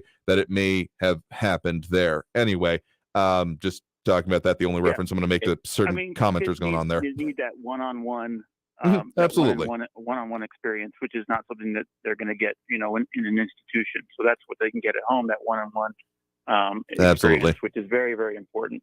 And just to make one thing clear here, because you did bring it up here, the lockdown has been lifted at Pebble Hills High School, was lifted as of 1/20, and was related to the high school investigating officials there at a social media post related to it. So there was a search going on, but it has now been lifted. Just want to make that perfectly clear for anyone else just hearing some part of that.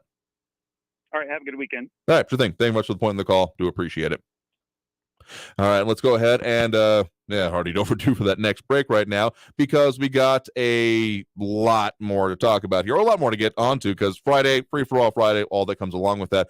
We got another a little less than half of this hour to go here. So again, if you want to get on that line or make your comments online, you can do that. But that phone number again, 915-544-5876, 915-544-KTSM. Back after this break with more Talk El Paso here on News Radio 690 KTSM. Stay tuned.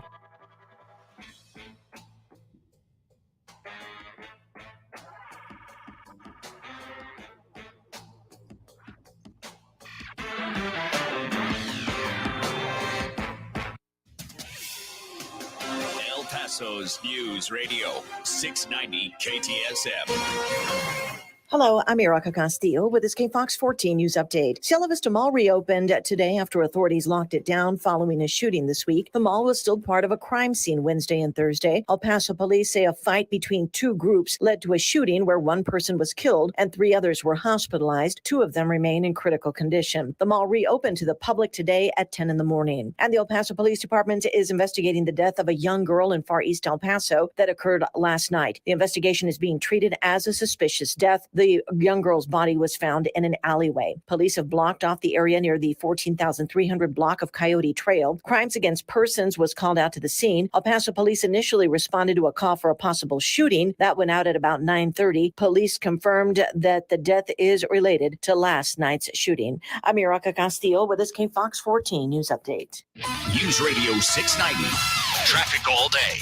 An earlier crash is blocking the right lane westbound on the 10 inside the Spaghetti Bowl at the 54 Patriot Alamogordo exit. Stop and go traffic still on the I-10 westbound from Hawkins to the Patriot, 17-minute delays. On the 54 Patriot northbound at Fred Wilson, a couple of vehicles up on the right shoulder. And Montwood Drive eastbound outside the loop at Tim Foster, there's an injury accident. Carrie Edwards, El Paso traffic. From the KFOX 14 Severe Weather Center, I'm Chief Meteorologist Brad Montgomery. We're going to see increasing clouds in the overnight tonight, lows getting down into the 30s, and also a disturbance coming through, bringing about a 30% chance of showers and flurries for Saturday morning. We'll see lots of clouds again by Saturday evening. Looking ahead to our Sunday, even higher shower chances, a 50% chance of rain showers for your Sunday. From the KFOX 14 Severe Weather Center, I'm Chief Meteorologist Brad Montgomery. This report is sponsored by Blindster.com. Do you need new blinds or shades? Blindster.com offers custom-made blind shades and shutters with free shipping and prices less than big box retailers. And right now, save 50% off any order during Blindster's President's Day sale. Hurry, sale ends February 23rd. Blindster.com. Car crimes are on the rise. Protect yourself and your valuables this holiday season. When you park your car, always lock it down. Never leave keys in your vehicle. Never leave your windows down. Don't leave your valuables in plain sight, or you might return to a terrible sight. Try to park in well-lit areas. And most importantly, always lock it down. Brought to you by the Insurance Council of Texas and the Motor Vehicle Crime Prevention Authority. Learn more at lockitdowntx.com. Why do you buckle up when you get in your truck? Maybe you do it to get home safely to your loved ones, or because you take your job as a professional driver seriously, or because you want to follow the law to stay safe. Remember, it doesn't matter how long you've been driving, or even if it's a quick trip. Wear your seatbelt to stay safe on the road. Learn more at www.sharetheroadsafely.gov. That's www.sharetheroadsafely.gov. And remember to buckle up when you get behind the wheel. Paid for by FMCSA. For the local issues and discussion you won't get anywhere else, turn to Talk El Paso, weekdays at 4 right here on News Radio 690 KTSM, brought to you in part by the El Paso Community Foundation. Sound off on what matters to you, Monday through Friday, 4 to 6 p.m., and let's talk El Paso. Do you need new blinds or shades? Blindstar.com offers custom-made blind shades and shutters with free shipping and prices less than big box retailers. And right now, save 50% off any order during Blindstar's President's Day sale. Hurry, sale ends February 23rd. Blindstar.com. This report is sponsored by Blindstar.com. City streets or small towns, everyone deserves a clean, green community. We are Keep America Beautiful, the nonprofit working to end littering, improve recycling, and beautify communities. Let's do beautiful things. Visit KAB.org. News Radio 690 KTSM El Paso. Live from the KTSM AM 690 studios, it's Talk El Paso with Andrew J. Polk. To be a part of the show, call 915-544-KTSM or follow on Facebook at facebook.com/Talk El Paso. Now here's your host, Andrew J. Polk. Thank you all so very much for joining us here for Talk El Paso, airing live on News Radio 690 KTSM. I am your host, Andrew J. Polk. Thank you for tuning in, however you may be doing so, be it on air, online, live streaming through the free and reliable iHeartRadio app, or joining us over on the various social media pages we are up on these days, facebook.com/Talk El Paso, the Talk El Paso channel over on YouTube, Twitter at Talk El Paso, or twitch.tv Andrew J. Polk. The comments give you life in so many damn ways sometimes here, even if it's difficult to keep from laughing out loud so hard. But in case, if you want to add your 2 cents over there, you certainly can. Facebook, YouTube, Twitter, and Twitch are the places to do it. And those dropping those likes and reacts that we appreciate. Matt Olson, Ion Graham, Sean Gardner, Monica Cervantes, Robbie Flores, Flaco Jimenez, James Holmes, Ida Beza Gardner, and Bernadette Banda Cole. We're doing that throughout. Again, getting towards the end of this hour, but we got a little bit more to go here. So, and again, that phone line, 915-544-5876, 915-544-KTSM is the number to call. Let's jump in on another one here. We do have Ed on the east side on the line with us here right now. Ed, thanks for joining us. Yeah, Andrew, if you hear traffic, I'm sitting still. I'm not driving. Okay, good. One of these days, I'd like any politician, either side, to explain their idea of comprehensive immigration. Whom all does that include? The only one, believe it or not, that made any sense to me was he's a Democrat, Schumer. I can't remember his name. Chuck Schumer. Oh, Chuck Schumer. Yeah. Yeah, Schumer. He's the only one that caught my ear. He's the only one that come out and made any sense. If we're going to have immigration, comprehensive immigration, I think the ones that's already been here for 15, 20 years should be up first. And I believe he kind of brought that out in a roundabout way. And so that made me feel a little better. What do you think about that? I don't know specifically the one you're talking about, what Schumer has put forth here. I mean, we'll see what actually comes out of it. I know that as I think technically Senate Majority Leader right now, after whatever Sinema did, I think he still is technically. But at least I know Republicans don't have a majority there, so I think he still qualifies. I mean, there's been a few things that have been floated here, but let me say this: whenever I hear someone talk about it, it often, more or less along party lines, either means focusing entirely on essentially the accessibility, the requirements, etc., when it comes to being able to immigrate into this country, or it ends up being on the border security side of things. So comprehensive in my mind, and the way that I think is necessary at this point in time, because as much as there are people who confidently say out there, we just need to close everything else and stop it, the smuggling alone points to that as being not sufficient, because then you're just increasing, you're keeping the pressure contained without dealing with the pressure itself here. And the immigration part of it, if we're only worried about that and not any on the border security aspects of it, we're not dealing with things such as like fentanyl or the smuggling that will still probably continue, and the stash houses, all those kind of things. So comprehensive, in my mind, deals with both sides of the coin of this issue, because really they are more intertwined than often really gets talked about. Now, whether or not that's totally realistically possible for it to be addressed in such a way, I'm still not going to be holding my breath on that one, because I would have passed that a long time ago, because yeah, they're both problems, but they often fall along party lines kind of in that division, unfortunately. Well, you know, we had two presidents, Bush and Obama. Bush brought thousands of Iraqis in here, unvetted, said they was refugees, and unvetted them. And Obama brought hundreds of thousands of Syrians, unvetted, just brought them on in. There's plenty of people here in our country that can vet for people that's been here for years, and they could slow that drug problem down if it let the poor border patrol people do their job instead of being babysitters. But I don't know. It seems like all your politicians just want to pass the buck and just come up, well, it's unsustainable and we need comprehensive immigration, and that's it. Well, okay, you know, do it, you know. And then the older guy from Kentucky, the Republican guy, he made a little sense, said maybe we can get something agreed to on the 40-yard line or something. So I don't know, something might come of it, but I think the people that's been here and have proved themselves to be damn good people, haven't committed no crimes, existing however the best they can, they need to come first before any more people comes across the border. You know, please take care of your own house, clean your own house up first before you let other people in. And that crap is saying, well, we need more people because we can't fill the jobs. That's just a bunch of crap, because there's plenty of people that'll take these jobs that you see advertised, health wanted everywhere, if they just give them a chance. Okay, well, I sound like a broken record, but what the heck, I'll just join the club. All right. Well, I appreciate the point in the call. And I mean, it's Friday. We take on the subjects here, and it's a different way than I would say ends up being part of the daily news anyway. So appreciate the point in the call. You have a good one there. All right. Thank you. All right. Sure thing.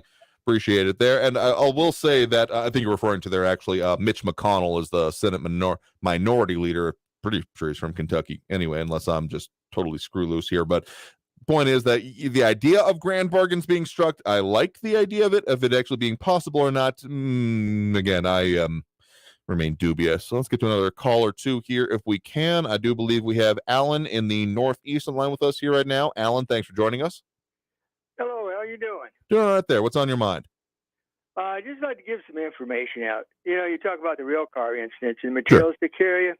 There's two they carry that we use in wartime as gas. One's chlorine, and the other is carbonyl chloride. And carbonyl chloride is the chemical name for phosgene, and it's carried in thousands of gallons of tanks on the rail lines all year long. Because people don't. I would not want to be too close to those hazardous materials routes downwind of them. That's all I can say on that.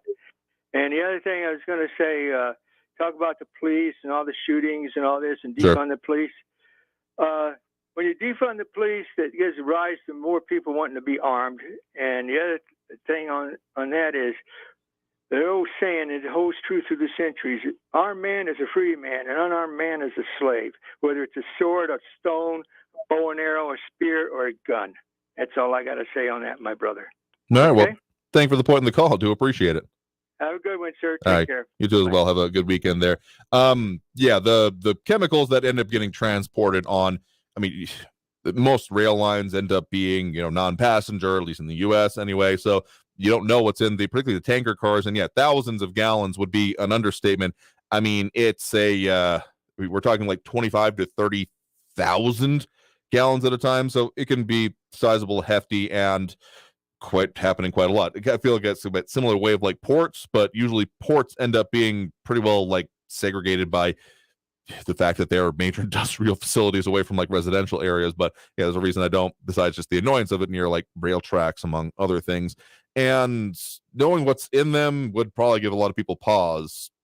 Then again, that might be writ large for a lot of the other parts of life here. But yeah, anytime people end up talking about the idea or the concept of defund the police, I know that some people, again, say it as we want to not everything to be an armed response, but it was like mental health crisis. And I think there's reasonable discussion to be had there. But for anyone who literally and ultimately thinks about that, like that police department should no longer exist.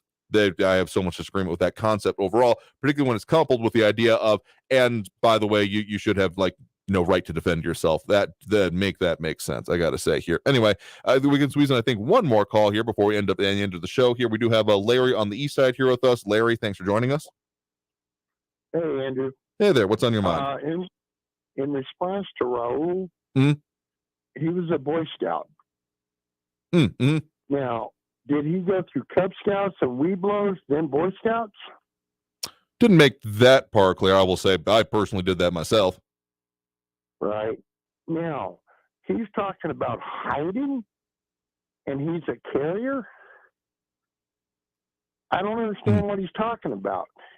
The way he talks, the way he acts when I hear him every day, this is the first time I called, because I've been chicken before that, but I'd never be chicken in a response to an emergency. But I can't understand why he was talking about hiding. If he went through Boy Scouts, they have huevos. And I always thought that was a good thing. He's talking about hiding. So that's just a response, what I think. I've been through the military. I've had to do my duty. I wanted to do my duty. So, I'm just wondering where he's coming from. Okay. All right. I think I have to put that question to him. I won't try to put words in the mouth, but we appreciate the point in the call. You have a good one there. All right. You too, Andrew. Yeah, I appreciate that. What I will say here is that there was actually, it was a bit of point of contention actually after the incident at Michigan, the university up in Michigan recently, where it was that there was advice actually tweeted out on like the campus emergency system of run, hide, and fight. That is a concept that has been put forth by actually federal government, like programs and concerns on the idea if you are confronted with a deadly situation of a shooting, an attack, or what have you, that's kind of the order of operations, that you should run, you should remove yourself from the situation as much as possible, because essentially, unless you're a first responder, you will be, if you're trying to be like proactive in the situation, you might essentially get in their way as they are trying to then do the response. So if you remove yourself from the situation, you're no longer a potential victim, a potential impactee of it, and it's one less person for essentially those officials to then have to worry about. Then there is the hide idea that if you are unable to remove yourself from it, you should find a way to mitigate as much as possible to get out of the way of it if you can't get out of it entirely. And then the last one is if you are completely unable to do the previous ones, to then use whatever is handy, whatever is available to fight off what is occurring if it ends up presenting itself to you directly and immediately. There was some pushback, some kind of surprise on that. I guess not that many people have actually heard that phrasing. So I'm not going to particularly blame anyone for doing anything like that. I mean, frankly, even in a situation with, say, someone who's a concealed carrier, ultimately the impetus on you is to remove yourself from a dangerous situation. I'm not necessarily talking about like an attack, a shooting, or something like that, but if there's like a confrontation happening, the impetus on you is not to therefore escalate it because you're armed. You're supposed to then, as a reasonable person, like back up and say, you know what, we're just not going to do this. The expectation is, and I frankly think should be, higher on you in that case. So I'm not going to fault anyone from this. I mean, I am a Boy Scout, Eagle Scouts myself, and I would say in those situations, that's more or less the order of operations I would follow is, run, hide, and then fight, and not go looking for anything. That's just my personal way I would think about it. Anyway, let's go ahead and take that last break of this hour right now. Coming out of this break, tell you a little bit more about what we got coming up for you on the show, some programming notes, that kind of thing. So stay tuned. More Talk El Paso after this break here on News Radio 690 KTSM. Stay tuned.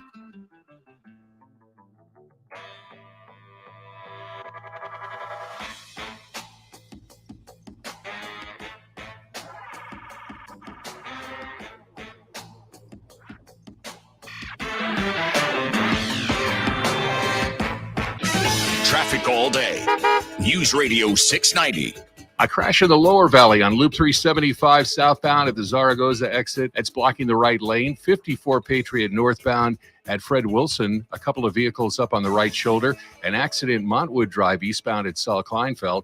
And outside the loop on Montwood eastbound, another crash at Tim Foster. Carrie Edwards, El Paso traffic. This report is sponsored by Blindster.com. Do you need new blinds or shades? Blindster.com offers custom-made blinds, shades, and shutters with free shipping and prices less than big box retailers. And right now, save 50% off any order during Blindster's President's Day sale. Hurry, sale ends February 23rd. Blindster.com. I'm Martin Hoke, the inventor of Navage Nasal Care, and I love Navage. I've told you about how your nose is the body's air filter, that Navage's powered suction will help flush out allergens, viruses, mucus, and germs, and that Navage will help you breathe better. But what do other people say about Navage? Like Tara, quote, "My doctor wanted me to do saline rinses for my allergies, but I've never been able to successfully use a neti pot. Navage uses suction power, so it's foolproof. There are nights when I'll have particularly bothersome allergies.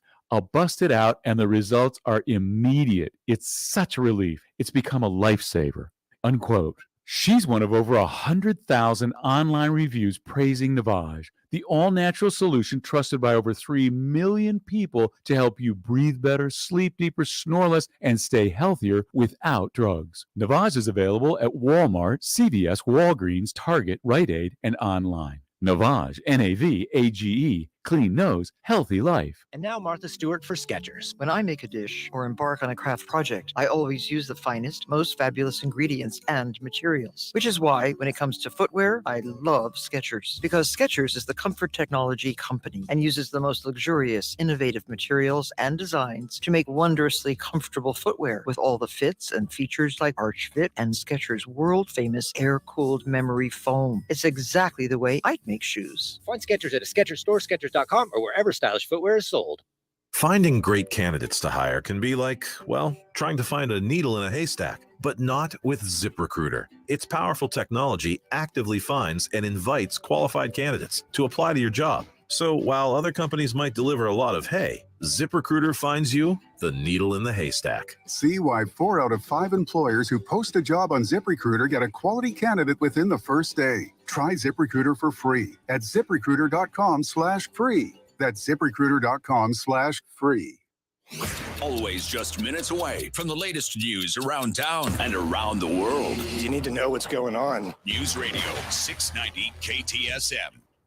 El Paso's News Radio 690 KTSM. Live from the KTSM AM 690 studios, it's Talk El Paso with Andrew J. Polk. To be a part of the show, follow on Facebook at facebook.com/Talk El Paso. Now here's your host, Andrew J. Polk. Thank you all so very much for having joined us here for Talk El Paso, airing live on News Radio 690 KTSM. I've been your host, Andrew J. Polk, super out of time here for this program. So I do want to thank everyone that did tune in, call, and comment in those ways. We will, of course, be doing it again next week, as we do every Monday through Friday, 4 to 6 p.m. A couple of things we're working on for you. We'll have more, we didn't really get into it today, more breakdown of the State address that Governor Greg Abbott did do yesterday. So let me throw out, of course, those major points that we mentioned, but there's a whole lot more to come there, frankly, for you here. So we got more analysis and more talk about, of course, what's been going on with the Texas legislature, what comes next. So there's a whole lot more state politics and also local impacts, those kind of things here. But of course, we are going to be off on Monday because it is President's Day, and it's one of those noted things. So we'll have some replacement programming. So starting next week on Tuesday, so just forewarn, but we will be back with you talking about all the things that affect us here in the borderland on Tuesday next week. So until then, until next time, stay safe out there. Look twice for motorcycles when out on the road, and have a great evening, y'all. We'll see you tomorrow. Traffic all day. News Radio 690. No wrecks for Friday on your El Paso freeway right now. That's good news. I-10 westbound is slow, though. Stop and go from Hawkins to the Patriot with 7-minute delays. Slow traffic on the 54 Patriot from Trans Mountain down to the 10 Spaghetti Bowl with 11-minute delays. I-10 westbound at Thorn, 2 vehicles up on the right shoulder, and an accident westbound Viscount at Acer. Carrie Edwards, El Paso traffic. Our iHeartRadio Podcast Awards are back. It's the biggest night of the year for podcast fans. Get ready to celebrate your favorites. Head to iHeart.com/podcast awards to check out the nominees for Podcast of the Year, Best Comedy, Crime, News, Sports, and more. Tuesday, March 14th, join us for our 2023 iHeartRadio Podcast Awards. Thank you. Audible is a proud sponsor of the Audible Audio Pioneer Award. From groundbreaking originals to best-selling audiobooks and the best and latest in podcasts, you'll find your next obsession at Audible, the home of storytelling. Try Audible free. Sign up at audible.com. Portions of the following program were pre-recorded. Stay informed at kcsmradio.com.